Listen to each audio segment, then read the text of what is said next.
Welcome back to Amman, Jordan. We've reached day 5, which means this is the Asian Championship Day 5 highlight show. I'm your host, Eric Olanowski, and not that she needs introduction, but I'll give her one anyways. That is the Olympic gold medalist, Erica Wiebe herself. Erica, welcome back to the show. Erica, 4 different nations claimed freestyle golds on day 5 here in Amman, as Japan had a pair of champions, while Kyrgyzstan, Iran, and the Democratic People's Republic of Korea each had one wrestler summit the Asian podium. But the biggest storyline today was reigning Olympic gold medalist Tajudin of Bahrain pulling out of the competition early this morning as he felt that surgically repaired shoulder was not ready for the competition. So I'll ask you this, he's now 7 months removed from that surgery. What are your initial thoughts first when you saw his post and him not showing up? And does that worry you that he's not back after 7 months?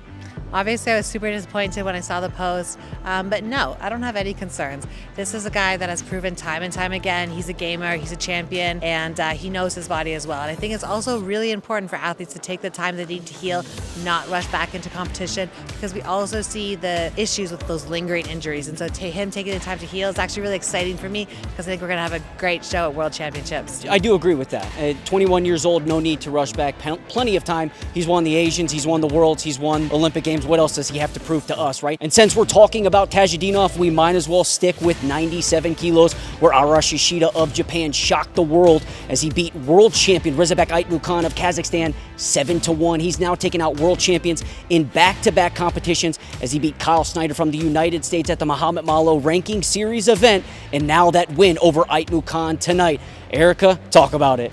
Yeah, well, I actually remember when I first beat my first Olympic champion and world champion, and it kind of means something. It's kind of like a turning point where it's like, hey, I could really be something. And I think when we take a look back at Yoshida and the way that he performed today, it's that devastating combination, technical precision and a constant forward pressure. He never let Aitmukan get a chance to breathe, never mind trying to set up a shot. And it was really all Yoshida all day, a very decisive win.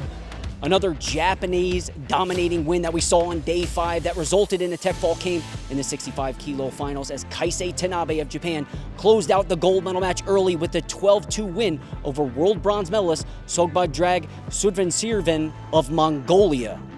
Yes, he certainly did. There is something in the water on the Japanese men's side. Winners win, and it's this winner's mentality that has spread like wildfire for the men's freestyle program. Kaisei Tanabe has probably had the most dominating, exciting performances that I've seen today. And I also want to note, he also has one of the funnest pre-match warm-ups. And so watch him when he goes out onto the mat. It looks really awesome. And Japan, just as if they needed more depth at 65 kilos, you think about what they have. Tanabe stepped in, and now he joins 2024 Paris Olympic champion Kotaro Kiyoka, 2020 Tokyo Olympic champion Takuda Otoguro. And if you remember, Masanosuke Ono, the world champion from last year, was an Asian bronze medalist at the weight this year. So 4 guys deep for Japan. We'll keep things rolling. We'll move to 70 kilos, where Ernazar Akmataliev out of Kyrgyzstan continued his heart-pounding theme of erasing large second period deficits to get his hand raised. Akmataliev scored a 4-4 come-from-behind win against Paris 2024 5th-place finisher Victor Rastin of Tajikistan in his typical theatrics, grabbing his first career Asian title. Erica, this was a story we saw 3 times today as Akmataliev came from behind against Naichin Kular from Kazakhstan, Yoshinosuke Aoyagi from Japan, and then Victor Rastin of Tajikistan. What can you say about him? I think all that we can say is the comeback king prevails. He was down by 4. He had a very difficult, a very crafty opponent to compete against. He gets the takedown and a roll through at the end, late in that second period, and it just showcases the ability for him to stay consistent, to stay focused psychologically despite whatever is happening. He knows he can find a way to win, and that is a valuable asset on the mats. And I can't help but to ask you, we've now seen him at 65 kilos, we've now seen him at 70 kilos. Which weight do you feel suits Akmataliev best? Yeah, that's a great question. I mean, is Akmataliev truly a 70-kilo guy?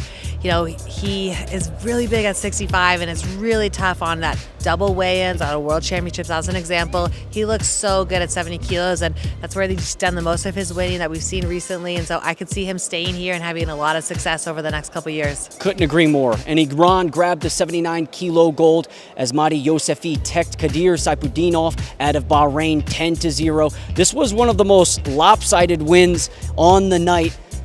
Yosefi looked incredible. What more can you say? Yeah, he really did. I mean, that was technical superiority, every sense of the word. Just consistent wrestling. He stays super composed, even in a situation where there was a backflip while he had the leg elevated.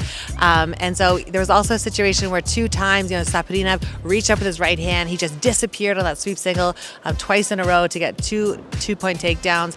And it was just an amazing example of a classic powerful Iranian performance. And that backflip that we saw from Saipudinov, it's one of those highlights that no points went on the board, but it's something you can watch over and over and say, that's incredible. Very few wrestlers could actually do that. No, points were on the board. He lost points on that situation. Okay. And so I think that's an example of, sometimes the most exciting highlight reel is not always the best decision. And Iran has another tough choice as they'll have to choose from Yosefi or 4-time world medalist at the weight, Mohamed Nokodi.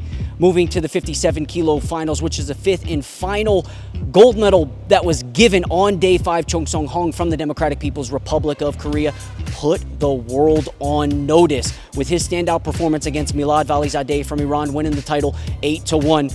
And the change of the match really came when Valizadeh asked his corner for that challenge, but it was one of those things where I didn't think he should have challenged it. What are your thoughts? Yeah, it was a really interesting position. He had the underhook. He tried to throw him by. And I do not know what they are teaching these kids in the Democratic Republic of Korea, but it's something around defying the laws of gravity, okay? And so Han literally launched himself in the air, did like a barrel roll, like at waist height, came back to standing. No points were awarded. And that's where Valizadeh kind of stepped forward, wanted the challenge, and things kind of fell apart after that. But throughout the entire match, Han was really playing cat and mouse. He had his Iranian opponent kind of in the zone at all times, really dictated the pace, got some beautiful takedowns, and that was a super impressive match. I do think I'd put my money on Valizadeh making the adjustments the next time they wrestle. I mean, I know it was a crafty, kind of challenging match, but I think that he can make the adjustments, come back on top. And if there's such thing, right, there is no good losses, but if there's a good thing that you pull from this loss, I think for Valizadeh, it's the development of secondary offense has to come outside of that right side underhook. We saw him rely on that heavily, and Han was able to shut that down, which in turn, Valizadeh ended up on the losing end of things. But that's a wrap for the Day 5 Asian Championship highlight show. For Erica Weeb and the rest of our team here in Amman, I'm Eric Olenowski saying so long, wrestling fans.